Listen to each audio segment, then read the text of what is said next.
भाजपा सूफी विचारधारा को बढ़ावा देने के लिए अहम बैठक करने वाली है। बैठक में राज्यों के अल्पसंख्यक मोर्चे के प्रदेशाध्यक्ष शामिल होंगे। आपको बता दें, कई सूफी संत भी बैठक में हिस्सा लेंगे। पार्टी में अल्पसंख्यक समुदाय को जोड़ने पर चर्चा होने वाली है। मुसलमानों को पार्टी में जोड़ने को लेकर यहां पर रणनीति बनने वाली है, जिस पर चर्चा भी होने वाली है। तो अल्पसंख्यक समुदाय को जोड़ने के लिए अहम बैठक होने वाली है। सूफी विचारधारा को बढ़ावा देने के लिए यह अहम बैठक मानी जा रही है, जो कि दिल्ली में होने वाली है। अल्पसंख्यक मोर्चे के प्रदेश अध्यक्ष भी इसमें मौजूद होंगे। कई सूफी संत भी बैठक में हिस्सा लेने वाले हैं। समुदाय को जोड़ने पर इसमें मंथन होने वाला है। कई मुद्दों को लेकर चर्चा होने वाली है। तो अल्पसंख्यक समुदाय को जोड़ने पर यह अहम बैठक होने वाली है, जिसमें कई अहम मुद्दों को लेकर चर्चा होगी। साथ ही साथ दिल्ली में ये भाजपा की मीटिंग होने वाली है। सूफी विचारधारा को बढ़ावा देने के लिए ये बैठक अहम मानी जा रही है। तो कई सूफी संत बैठक में बनेंगे हिस्सा। साथ ही साथ अल्पसंख्यक समुदाय को जोड़ने पर यह बड़ी बैठक बताई जा रही है।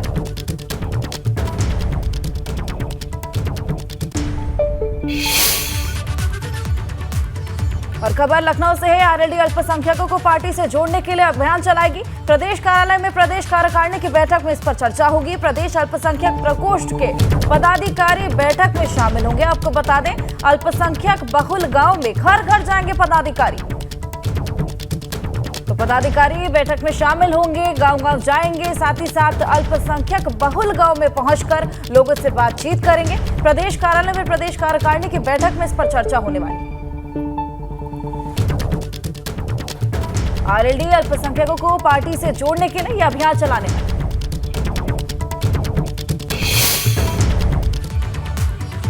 तो दिल्ली में पीएम मोदी से सीएम योगी की काफी देर तक मुलाकात हुई। इस मुलाकात को यूपी में भाजपा के मिशन 80 की तैयारी के मिशन से जोड़कर देखा जा रहा है। सूत्रों से मिली जानकारी के मुताबिक पीएम मोदी और सीएम योगी के बीच यहां यूपी की हारी हुई सीट पर कमल खिलाने की चर्चा हुई। वहीं संगठन में फेरबदल को लेकर भी बड़ी बात हुई। लेकिन भाजपा के लिए सबसे बड़ी सरदर्द यूपी की वो हारी हुई सीट है, जिन्हें भाजपा 2019 में हार गई।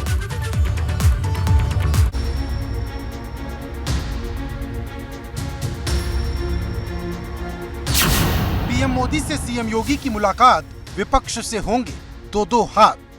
दिल्ली में हैट्रिक की तैयारी, यूपी में सीट जीतेंगे सारी। भाजपा ने यूपी में अपने लिए सभी 80 सीट पर कमल खिलाने का लक्ष्य तय किया है, जिसकी जिम्मेदारी खुद सीएम योगी ने अपने कंधों पर उठाई है, क्योंकि यूपी में 80 सीट जीतने का दावा सबसे पहले सीएम योगी ने ही किया था। और अब यूपी में भाजपा की तैयारी किस तरह से चल रही, इसका पूरा ब्यौरा सीएम योगी ने पीएम मोदी को दे दिया है, क्योंकि मंगलवार को सीएम योगी दिल्ली पहुंचे, जहां उनकी मुलाकात पीएम मोदी के साथ हुई। दोनों नेताओं के बीच करीब 1 घंटे तक यूपी को लेकर मंथन हुआ। तकरीबन 1 घंटे ये मुलाकात चली है। और मुलाकात में अगर बात करें तो उत्तर प्रदेश के तमाम सारे विकास कार्यों को लेकर के बातचीत हुई है। इसके अलावा जिस तरीके से संगठन का वहाँ पे विस्तार होना है, इसको भी लेकर के बातचीत हुई है। और आगे निकाय चुनाव है, उसको भी लेकर के बातचीत हुई है। और जिस तरीके से उत्तर प्रदेश में एक रणनीति बन रही है कि 80 में से 80 लोकसभा सीट जीतना है, और जो अभी 14 हारी हुई लोकसभा सीट है, उनमें तमाम सारे केंद्रीय नेताओं का प्रवास होना है। प्रधानमंत्री नरेंद्र मोदी की भी उन तमाम सारी सीटों पर रैलियां होनी है, गृहमंत्री की रैली होनी है। तो उन तमाम सारे विषयों को लेकर के चर्चा हुई है, विकास कार्यों को लेकर के चर्चा हुई है, तमाम सारे अन्य कार्यों को लेकर भी चर्चा हुई है। सूत्रों से मिली जानकारी के मुताबिक पीएम मोदी और सीएम योगी के बीच जहां यूपी की हारी हुई सीट पर कमल खिलाने की चर्चा हुई, वहीं संगठन में फेरबदल को लेकर भी बड़ी बात हुई। लेकिन भाजपा के लिए सबसे बड़ी सिरदर्दी यूपी की वो हारी हुई सीट है, जिन्हें भाजपा 2019 में हार गई थी। इन्हीं हारी हुई सीट को लेकर हाल ही में भाजपा के राष्ट्रीय महामंत्री सुनील बंसल ने भी यूपी आकर बड़ी बैठक की थी और उसकी पूरी रिपोर्ट दिल्ली जाकर बड़े नेताओं को दी थी। गौरतलब है कि भाजपा यूपी में सभी 80 सीट पर कमल खिलाने के लिए बड़ी रणनीति पर काम कर रही और सपा का खेल खराब करने के लिए एक देश एक डीएनए कार्यक्रम शुरू करने जा रही। इस कार्यक्रम के जरिए भाजपा मुस्लिम वोट को अपने साथ जोड़ेगी। इसके साथ ही हिंदुत्व के मोर्चे पर भाजपा लगातार काम कर रही, जिसका एक बड़ा ऐलान दिल्ली रवाना होने से पहले सीएम योगी ने नवरात्रि पर दुर्गा पाठ के ऐलान के साथ किया। मतलब एकदम साफ है, यूपी में भाजपा कोई ढील नहीं छोड़ना चाहती, क्योंकि दिल्ली की गद्दी पर कौन बैठेगा, इसका बहुत कुछ उत्तर प्रदेश से ही तय होता है। दिल्ली से अविनाश तिवारी, एबीपी गंगा।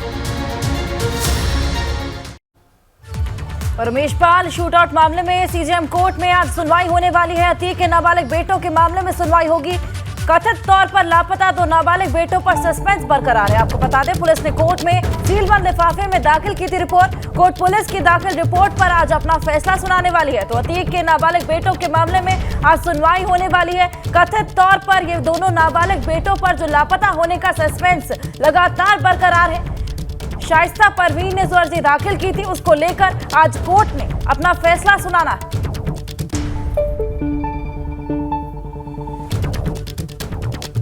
बताया गया था कि दोनों नाबालिग बच्चों को बाल सुधार गृह में भेजा गया है, लेकिन उसी मामले को लेकर आज सुनवाई होने वाली है। नाबालिग बेटों के मामले में पूरी सुनवाई होगी। कथित तौर पर बताया जा रहा है कि लापता दोनों नाबालिग बेटों पर सस्पेंस जो लगातार बरकरार है, उसको लेकर आज फैसला आ जाएगा। वही उमेशपाल शूटआउट केस का 20वां दिन है आज भी जांच एजेंसियां शूटर्स की तलाश में छापेमारी करेंगी। अतीक अहमद पर शिकंजा कसने के लिए ईडी भी एक्टिव हो गई। आपको बता दें, अतीक के भाई अशरफ पर सीजेएम कोर्ट में सुनवाई भी होने वाली है आज। शाइस्ता की अग्रिम जमानत की याचिका पर आज सुनवाई हो सकती है। तो उमेशपाल शूटआउट केस का 20वां दिन है, लेकिन अब भी पुलिस के हाथ खाली है, एसटीएफ टीम के हाथ खाली है। लगातार छापेमारी की जा रही है, जगह जगह दबिश दी जा रही है और इसी कड़ी में आज भी जगह जगह छापेमारी की जाएगी। साथ ही साथ सीजेएम कोर्ट में भी सुनवाई होने वाली है। अशरफ को लेकर यह सुनवाई होगी। शाइस्ता की अग्रिम जमानत की याचिका पर भी सुनवाई आज हो सकती है।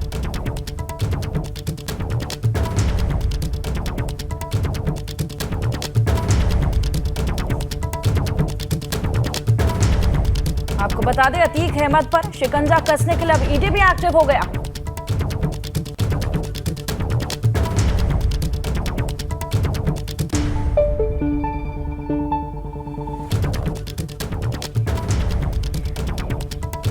उमेशपाल शूटआउट केस का आज 20वां दिन है। 20 दिन पुलिस के हाथ अब भी खाली। मात्र 2 शूटर्स अब तक पकड़े गए हैं। 5 शूटर्स की अभी तलाश है, जिसके लिए अब उन पर जो इनाम की राशि थी वो भी 2.5 लाख से बढ़ाकर 5 लाख कर दी गई है। लेकिन उसके बावजूद इनको पकड़ना मुश्किल होता जा रहा है, जिसके चलते पुलिस और एसटीएफ की टीम लगातार छापेमारी कर रही है। साथ ही साथ जल्द ही बुलडोजर एक्शन भी हो सकता है।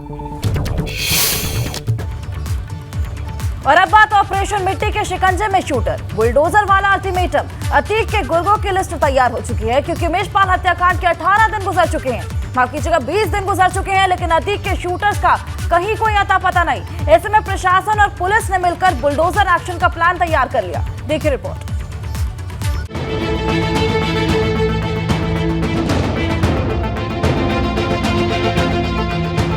मिट्टी में मिलेंगे शूटर, बुलडोजर वाला अल्टीमेटम। दहशत में हत्यारे, बुलडोजर दहाड़े। बुलडोजर ने जिस तरह से अतीक के गुर्गों का महल ढहाया था, वही हाल अब प्रयागराज हत्याकांड के शूटर्स का होने वाला है, क्योंकि प्रयागराज विकास प्राधिकरण ने 2 दर्जन से ज्यादा लोगों को नोटिस जारी किया, जिसमें पहला नाम बमबाज गुड्डू मुस्लिम का है, जबकि दूसरा नाम शूटर मोहम्मद गुलाम का है, तीसरा नाम मोहम्मद आवेश का, जो असद का सहयोगी है। दरअसल बुलडोजर को एक्शन में लाकर सरकारी अमला खुद को एक्टिव दिखाना चाहता है, माफिया और उसके मददगारों को मिट्टी में मिलाना चाहता है। ये संदेश देना चाहता है कि गलत काम में साथ देने वालों के साथ कतई नरमी नहीं बरती जाएगी और उनके खिलाफ भी कड़ी कार्रवाई की जाएगी। यही वजह है कि उमेशपाल शूटआउट केस में नामजद 2 शूटरों के साथ ही तमाम दूसरे लोगों को भी ध्वस्तीकरण का नोटिस जारी किया गया है। आपको बता दें कि गुड्डू मुस्लिम का घर चकिया और राजरूपपुर इलाके में है, जबकि मोहम्मद गुलाम का घर तेलियरगंज के रसूलाबाद में है। प्रयागराज विकास प्राधिकरण ने माफिया अतीक अहमद के बेटे असद के सहयोगी मोहम्मद आवेश को भी नोटिस भेजा है। इन तीनों के समेत कुल 12 लोगों की पहचान की गई, जिस पर बुलडोजर एक्शन होगा। इन सभी से प्रयागराज विकास प्राधिकरण ने नोटिस भेजकर अवैध निर्माण पर जवाब मांगा है। अगर नोटिस का संतोषजनक जवाब नहीं दिया गया तो बाहुबली बुलडोजर इन सभी के घरों को मिट्टी में मिला देगा। इधर इस हत्याकांड के सभी 5 आरोपियों के खिलाफ इनाम की राशि को 2.5 लाख रुपए से बढ़ाकर 5 लाख रुपए कर दिया गया। यानी अब 5 आरोपियों के खिलाफ 5-5 लाख रुपए का इनाम है। लेकिन शूटर्स में सबसे बड़ा डर बुलडोजर के एक्शन का है। लेकिन सवाल इस बात का, क्या बुलडोजर के डर से शूटर सरेंडर करेंगे? प्रयागराज से मोहम्मद मोइन, एबीपी गंगा। और लखनऊ से खबर है, बसपा आज काशीराम जयंती मनाने वाली है। काशीराम जयंती पर बसपा ने गीत तैयार किया है। काशीराम के संघर्षों पर तैयार गीत यूपी के गांव-गांव में बजेगा। बसपा मुख्यालय पर होगा काशीराम जयंती का कार्यक्रम। भव्य कार्यक्रम होने वाला है, जगह जगह गीत बजेगा, जो कि स्पेशली इस जयंती के लिए तैयार किया गया है। बसपा प्रमुख मायावती कार्यक्रम में शामिल होंगी। आगामी कार्यक्रमों को लेकर मायावती आज एक ऐलान कर सकती हैं, तो अहम ऐलान की यहाँ पर आशंका जताई जा रही है। साथ ही साथ बसपा प्रमुख मायावती इस कार्यक्रम में शामिल होंगी। साथ ही साथ जो गीत तैयार किया गया है गांव-गांव में, वो गीत आज बजाया जाएगा।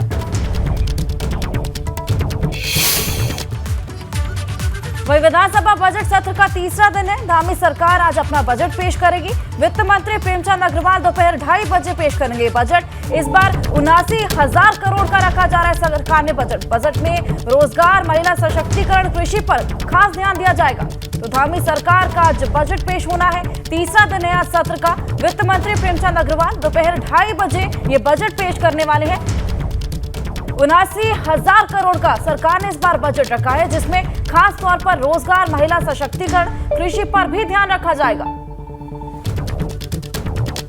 गैरसैंण में ये विधानसभा सत्र जो चल रहा है, उसका आज तीसरा दिन है। आज बजट पेश करने वाली है धामी सरकार।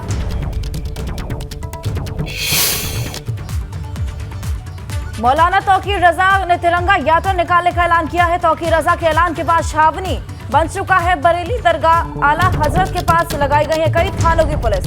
मौलाना को पुलिस प्रशासन ने नजरबंद किया है। तिरंगा यात्रा से दिल्ली कूच की तैयारी में है तौकीर रजा। तो तौकीर रजा के ऐलान के बाद से बरेली छावनी में तब्दील होने वाली है। दरगाह आला हजरत के पास कई थानों की पुलिस लगाई गई। श्री कृष्ण जन्मभूमि और शाही ईदगाह मामले में आज सुनवाई होने वाली है।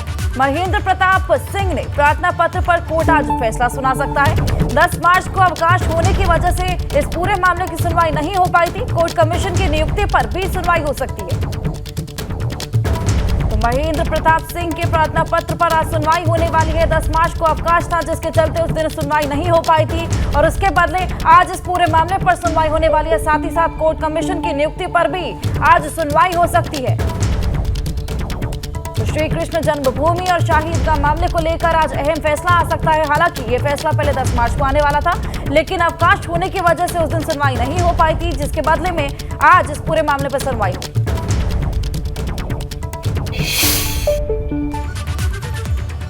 H3N2 वायरस के रोकथाम को लेकर यूपी में अलर्ट जारी कर दिया गया है। सभी जिले के आला अधिकारियों को सतर्क रहने के निर्देश दिए गए। सीजनल इन्फ्लुएंजा को लेकर स्वास्थ्य मंत्री ब्रजेश पाठक के खास निर्देश हैं। अस्पतालों में इलाज और जांच के इंतजाम करने के निर्देश हैं। बुजुर्ग, गर्भवती महिलाओं, बच्चों को भीड़ में ना जाने की अपील की गई है। पुरानी गंभीर बीमारी से पीड़ित लोग भीड़ में जाने से बचे। ब्रजेश पाठक ये कहते हैं, सीजनल इन्फ्लुएंजा H3N2 सामान्य संक्रमण ही है। तो H3N2 नाम का एक इन्फ्लुएंजा ने जो नई दस्तक दी है, उसको लेकर अब रोकथाम को लेकर यूपी में अलर्ट जारी कर दिया गया है। ब्रजेश पाठक ने कई कड़े निर्देश दिए हैं। साथ ही साथ उन्होंने नसीहत दी है कि बुजुर्ग और बच्चे भीड़ में जाने से बचें।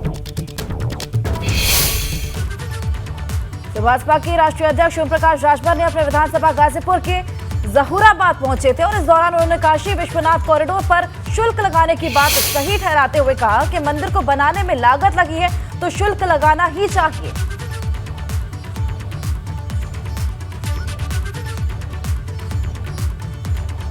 निकाय चुनाव को अकेले अपने दम पे 22 तारीख को लखनऊ में प्रदेश की बैठक करने जा रहे हैं, और वहीं प्रत्याशियों के ज़्यादातर प्रत्याशियों घोषणा कर देंगे। अकेले अपने दम पे लड़ेंगे, और लोकसभा चुनाव आएगा तो फिर बताएंगे आप लोगों से।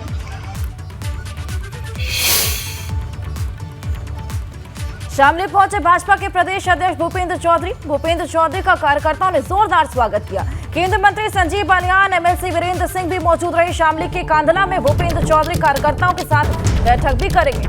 तो भाजपा के प्रदेश अध्यक्ष भूपेंद्र चौधरी शामली पहुंचे थे, जहां पर उनका जोरदार स्वागत किया गया।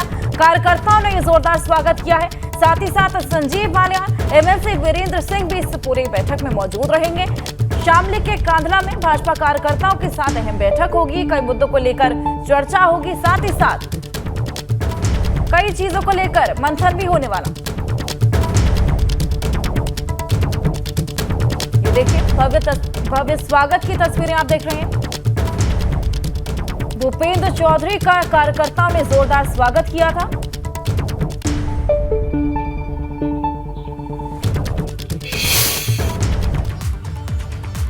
और खबर जालौन से है। मस्जिद के पास दुकानों में भीषण आग लग गई। अज्ञात कारणों के चलते 3 दुकानों में आग लगी। आपको बता दें, दुकानों में रखा लाखों का माल जलकर राख हो गया।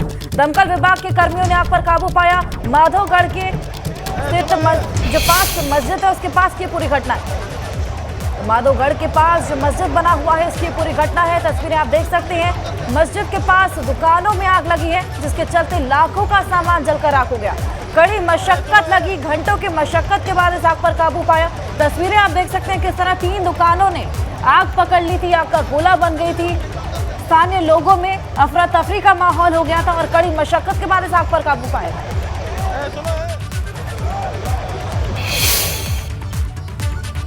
और मंत्री दिनेश प्रताप सिंह ने कोल्ड स्टोरेज में छापा मारा है। कोल्ड स्टोरेज में आलू रखने को लेकर शिकायतें मिल रही थी और उसी को लेकर उन्होंने छापेमारी की। अधिकारियों और कोल्ड स्टोरेज मालिकों में हड़कंप मच गया। आपको बता दें, दिनेश प्रताप ने अधिकारियों और किसानों से पूछताछ भी की। किसानों को कोल्ड स्टोरेज में जो आलू रखवाने के अधिकारियों को निर्देश दिए हैं उनको पालन करने के लिए भी कहा गया। तो कोल्ड स्टोरेज में शिकायतें मिलने के बाद वहां पर छापेमारी करने पहुंचे थे दिनेश प्रताप, जिसके बाद वहां मौजूद लोगों में हड़कंप मच गया।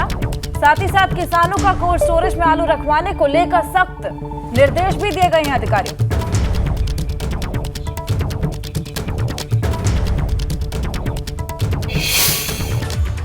खबर बागपत से है। बाइक सवार 2 युवकों ने शिक्षिका के गले से चेन छीन ली।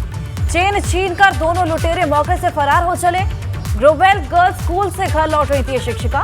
घटना गली में लगे कैमरे में कैद हो गई। आपको बता दें, बड़ौत कोतवाली क्षेत्र के ठाकुर द्वारा चौक के पास ये पूरी घटना हुई। देखिए तस्वीरें आप देख रहे हैं, सीसीटीवी फुटेज है ये, जहां पर ये लुटेरे मौके से फरार हो गए। चेन छीनकर ग्लोबल गर्ल्स स्कूल से शिक्षिका घर लौट रही थी और इसी दौरान बाइक सवार 2 युवकों ने उनके गले से चेन छीन ली और वहीं बाइक से फरार हो चले। हालांकि कैमरे की फुटेज के आधार पर पुलिस आगे की जांच पड़ताल में जुट गई है।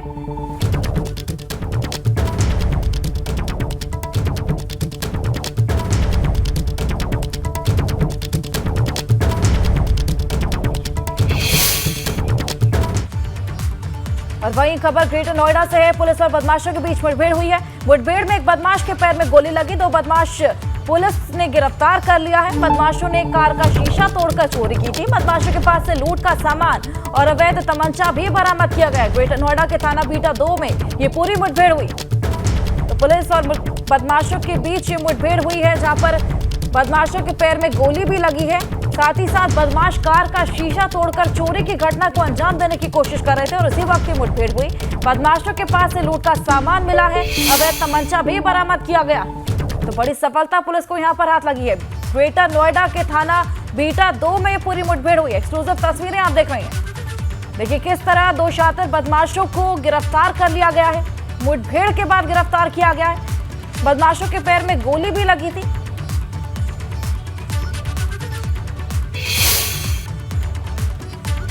खबर मैनपुरी से है। पुलिस ने 20,000 के इनामी लुटेरे को गिरफ्तार किया है। मुठभेड़ के दौरान पुलिस को चकमा देकर फरार हुआ था।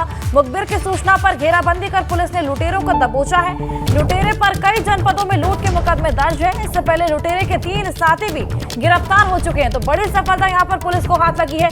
पहले 3 साथी गिरफ्तार हुए थे और ये वाला आरोपी फरार चल रहा था, जिसके बाद अब इसको भी गिरफ्तार कर लिया गया है। कई जनपदों में लूट के मुकदमों में ये फरार चल रहा था। और लखनऊ में फ्लैट देने के नाम पर ठगी करने वाला गिरफ्तार हो गया है। आवासीय व्यावसायिक फ्लैट देने के नाम पर यह ठगी किया करता था। प्रोपोलेट होम्स प्रॉपर्टी लिमिटेड कंपनी का डायरेक्टर है जो कि गिरफ्तार किया गया है। शातिर सौरभ पांडे को पुलिस ने गिरफ्तार किया है। लखनऊ के विभूति खंड समेत दिल्ली में भी वांछित था। विभूति खंड पुलिस ने ओमैक्स अपार्टमेंट से अरेस्ट किया है। तो विभूति खंड पुलिस ने ओमैक्स अपार्टमेंट से इसे अरेस्ट किया है।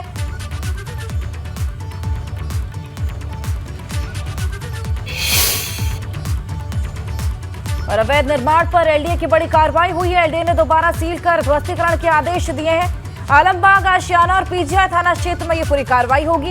LDA VC doctor Indramani Tripathi के निर्देश पर यह पूरी कार्रवाई हुई। अवैध अतिक्रमण पर एलडीए की बड़ी कार्रवाई है, देख सकते हैं आप तस्वीरें। एलडीए ने दोबारा सील कर ध्वस्तीकरण के आदेश दिए हैं। आलमबाग, आशियाना और पीजीआई थाना क्षेत्र में ये पूरी कार्रवाई हुई है। आपको बता दें, डॉक्टर इंद्रमणि त्रिपाठी के निर्देश पर यह कार्रवाई की गई।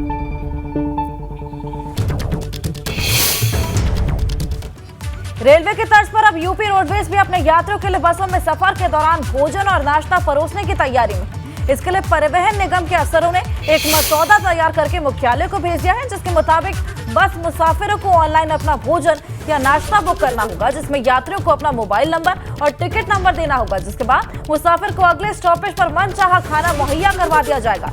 परिवहन निगम के मुताबिक रोडवेज की बसों में यात्रा लंबी दूरी की यात्रा करते हैं और ऐसे में उन्हें खाने पीने की दिक्कतों को देखना पड़ता है और अब रोडवेज भोजन मुहैया कराने की तैयारी कर रहा है। तो बड़ी सुविधा लंबी दूरी की जो यात्री रहेंगे उनके लिए होने वाली है।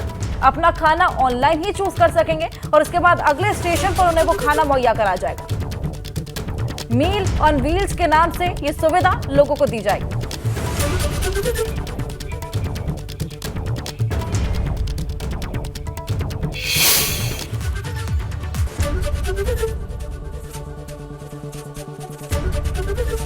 एबीपी गंगा, खबर आपकी, जुबान आपकी।